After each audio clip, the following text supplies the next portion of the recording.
বাংলাদেশের একমাত্র পাহাড়ি দ্বীপ মহেশখালী। সমুদ্রের বুকে জেগে থাকা এই সবুজ ভূখণ্ড, যেখানে পাহাড় আর সাগর একসাথে মিশে গেছে। কক্সবাজারের কোলাহল থেকে খুব বেশি দূরে না, তবু অনুভূতিটা একদম আলাদা। এখানে আছে শান্ত বাতাস, সবুজ পাহাড়ের চূড়া আর সময়ের ধীর ছন্দ। আজকের যাত্রা সেই মহেশখালীকে ঘিরে, প্রকৃতি, ঐতিহ্য আর নিরিবিলি কিছু মুহূর্তের গল্প। তো চলুন ভিডিওটি শুরু করা যাক। Welcome to the trend.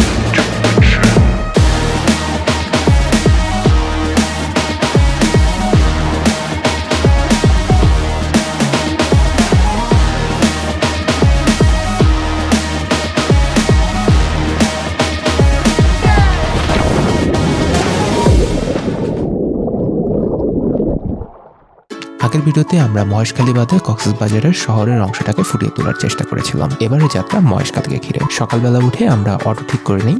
আমরা মাত্র হোটেল থেকে বের হইলাম, এখন 6 নম্বর ঘাটে যাচ্ছি। আমাদের 6 নম্বর ঘাট থেকে স্পিড বোট নিব, স্পিড বোট নিয়ে তারপরে আমরা যাবো মহেশখালী উদ্দেশ্যে।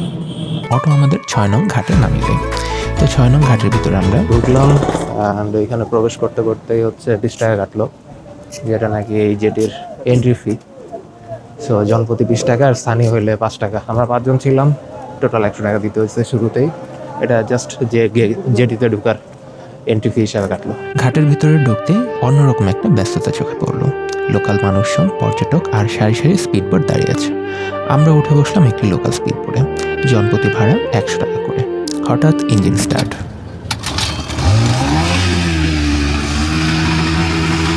একটা তীব্র শব্দ, তারপর ধীরে ধীরে বোটটা ঘাট থেকে এগিয়ে যেতে শুরু করলো। কিছুক্ষণের মধ্যে স্পিড বাড়লো, পানি দুপাশে ছিটকে উঠছে, বাতাস মুখে এসে জোরে লাগছে। মাঝে মাঝে এমন লাফ দিচ্ছিল বোট, মনে হচ্ছিল পানির উপর দিয়ে উড়ে যাচ্ছে। একদিকে হালকা ভয়, আরেকদিকে অদ্ভুত রকমের থ্রিল। সমুদ্রের মাঝখানে দাঁড়িয়ে বুঝলাম মহেশখালী যাওয়ার যাত্রাটাই একটা অভিজ্ঞতা।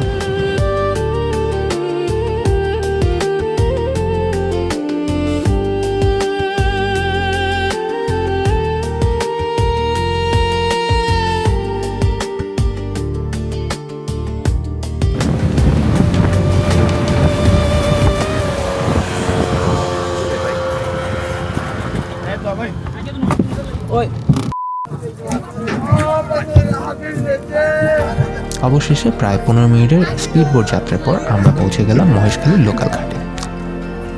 ঘাটে নামতেই চোখে পড়লো মহেশখালীর বিখ্যাত মিষ্টি পানের দোকান। চাইলে এখানেই একটু স্বাদ দিয়ে নিতে পারেন। যাত্রা শুরুটা হবে একদম লোকাল ফ্লেভারে। এখানে 2টা ঘাট আছে, একটা লোকাল ঘাট বলে আর একটাকে পর্যটন ঘাট বলে। পর্যটন ঘাটে গেলে সমস্যা যেটা, সেটা হইতেছে আপনাকে বোট রিজার্ভ করে নিয়ে আসতে হবে, অ্যান্ড একটা টাইম লিমিটেশনের ব্যাপার থাকে। আর ওইখানে স্পিড বোট ভাড়াও বেশি, 150 টাকার মতো চাইলো। আমরা সেই জন্য লোকাল গাড়ি আসছি। এখানে ভাড়া 100 টাকা পড়ছে জনপ্রতি আসা, অ্যান্ড এইখান থেকে আমরা আবার পরে চলে যাব। এখানে কোনো টাইম লিমিটেশন নাই, স্পিড বোট চলে গেছে। ঘাটের সামনেই সারি সারি অটো দাঁড়িয়ে থাকে। অনেকে পুরো প্যাকেজ নেয়, কিন্তু আমরা ঠিক করলাম শুধু আদিনাথ যাওয়ার জন্যই যাব। জনপ্রতি 30 টাকা ভাড়া ঠিক করে অটো আমাদের নিয়ে চললো পাহাড়ের পথে। বাজারের ছোট ছোট রাস্তা পেরিয়ে ধীরে ধীরে সামনে ভেসে উঠলো পাহাড়। এবার শুরু ওঠার পালা। এই পাহাড়ের উপরেই অবস্থিত ঐতিহ্যবাহী আদিনাথ মন্দির। তবে আজ আমাদের উদ্দেশ্য মন্দিরের ভিতরে যাওয়া না, আমরা চেয়েছিলাম উপরে উঠে পুরো মহেশখালীকে এক ফ্রেমে দেখতে। আর কি আছে এদিকে? ওই ভাই ভাই, এই ওটা কি আরেকটা মন্দির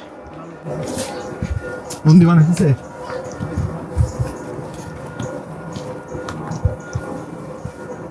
বাহ, ভাইয়ের সাথে দেখা হয়ে গেল। বুঝে ভাই আমারও দেখা হয়ে গেল। আমরা শুধুমাত্র ভাই খবর পেলাম নাকি এখানে ভাই, এটা হঠাৎ করে ধাপে ধাপে উঠছি, শ্বাস একটু ভারী, কিন্তু উপরের দৃশ্যের টান আরো বেশি। অবশেষে পাহাড়ের একদম চূড়ায় দাঁড়িয়ে, চারপাশে শুধু সবুজ সমুদ্র আর নীল আকাশ। সেই মুহূর্তে মনে হলো এই জায়গায় আসাটাই সার্থক। বাংলাদেশের একমাত্র পাহাড়ি দ্বীপ মহেশখালী।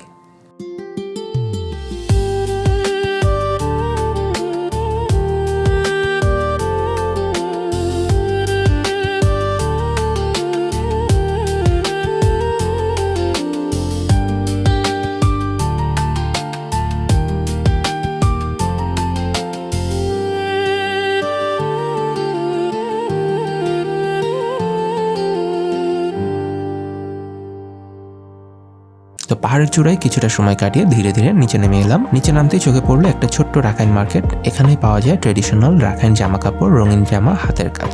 চাইলেই এখান থেকে স্মৃতিচিহ্ন হিসাবে কিছু কিনে নিতে পারেন। মহেশখালীর এই অংশটা একটু আলাদা। এখানে স্থানীয় সংস্কৃতির একটি ছোঁয়া পাওয়া যায়। তবে খাবারের ক্ষেত্রে খুব বেশি অপশন বা মান ভালো পাইনি, তাই ভারী কিছু না খেয়ে দুপুরে হালকা নাস্তা করে নিলাম। গন্তব্য মহেশখালী 0 পয়েন্টে। একটা অটো ঠিক করে নিলাম 350 টাকায়, যেটা আমাদের পুরোটা ঘুরিয়ে আবার জেটিতে নামিয়ে দিবে। অটো ধীরে ধীরে এগোতে লাগলো। রাস্তার দুপাশে গ্রাম, গাছপালা আর খোলা আকাশ। মনে হচ্ছিল এই দ্বীপের আসল সৌন্দর্য লুকিয়ে আছে এই সাধারণ পথগুলোর মাঝে। অবশেষে আমরা পৌঁছে গেলাম মহেশখালী 0 পয়েন্টে। দ্বীপের এই জায়গাটা একদম খোলা, চারপাশে বিস্তৃত আকাশ আর দূরে সমুদ্রের রেখা। এখানকার ঝাউবন যেন পুরো জায়গাটাকে আরো শান্ত, আরো সুন্দর করে তুলেছে। আমরা আদিনাথ মন্দির থেকে অটো নিয়েছিলাম, অটো নিয়ে আসলাম এখানে ঝাউবন দেখতে। এখানে ঝাউবন অ্যান্ড ঝাউবনের ওই পারে বিচ আছে, 0 পয়েন্ট বলে স্থানীয়রা এই জায়গাটাকে, মহেশখালী 0 পয়েন্ট। ঝাউবন আছে সুন্দর একটা। এই জায়গায় আমাদের আসতে তেমন টাইম লাগে নাই, মোটামুটি 15 মিনিটের মতো টাইম লাগছে। অটো ভাড়া নিচ্ছে, একটু দামাদামি করতে হয়। যাওয়া এবং আসা দুইটা মিলে আমরা একটু মোলামুলি করছি। আমরা 5 জন ছিলাম, একটা ফুল অটো নিয়েছি রিজার্ভ, বসে আছে আমার 350 মতো করছি। হালকা বাতাসে ঝাউ গাছের পাতা নড়ছে, আর সেই শব্দটা কানে এলে মনে হয় শহরের সব ক্লান্তি যেন মিলিয়ে যাচ্ছে। 0 পয়েন্টে দাঁড়িয়ে দূরের দিগন্তের দিকে তাকালে মনে হয় পৃথিবীটা হঠাৎ করে একটু বড় হয়ে গেছে। এখানে তেমন ভিড় নেই, নেই কোলাহল, শুধু প্রকৃতি, বাতাস আর খোলা জায়গা। মহেশখালীর এই অংশটা একটা অন্যরকম শান্তির অনুভূতি দেয়, যেখানে সময় যেন ধীরে ধীরে আগায়।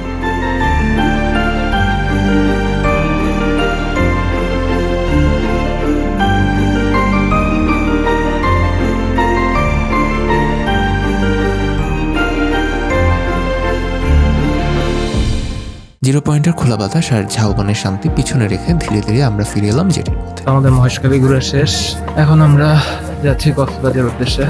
এখান থেকে আমরা আবার সেই জেটি ঘাটে চলে আসছি। এখান থেকে আবার একটা স্পিড বোট নিবো, সেম 100 টাকা দিয়ে চলে যাবো কক্সবাজারে। দিনটা যেন খুব দ্রুত কেটে গেল। কিছুক্ষণ আগেও পাহাড়ের চূড়ায় দাঁড়িয়ে পুরো দ্বীপ দেখছিলাম, আর এখন ফেরার পালা। মহেশখালী শুধু একটা জায়গা না, এটা একটা অনুভূতি। বাংলাদেশের একমাত্র পাহাড়ি দ্বীপ, ছোট্ট হলেও তার সৌন্দর্য গভীর।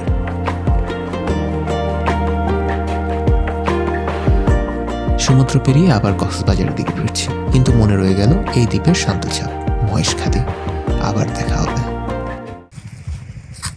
দেখি আগে দেখো তো ভাই, তোমার উপরে আমার বসে নাই, উদয় করতে গেলে থেকে লাভ নেই। দম টম চাপ দিয়ে রাখি পেটের বডি টুডি কমানোর লেগে, এর ভিতরে যদি তুমি 1 ঘন্টা বয়ে রেখে একটা বাড়ি ছাওয়া উড়াইছো, এদিকে সাকিব প্লিজ ভাই, এদিকে ওখানে থাকিস ভাইয়া, একটা ছবি উঠাইছো। এই ভাই তুলতে পারে এই লেগে ভাই তুলছে তো এই লেগে বসেছিলাম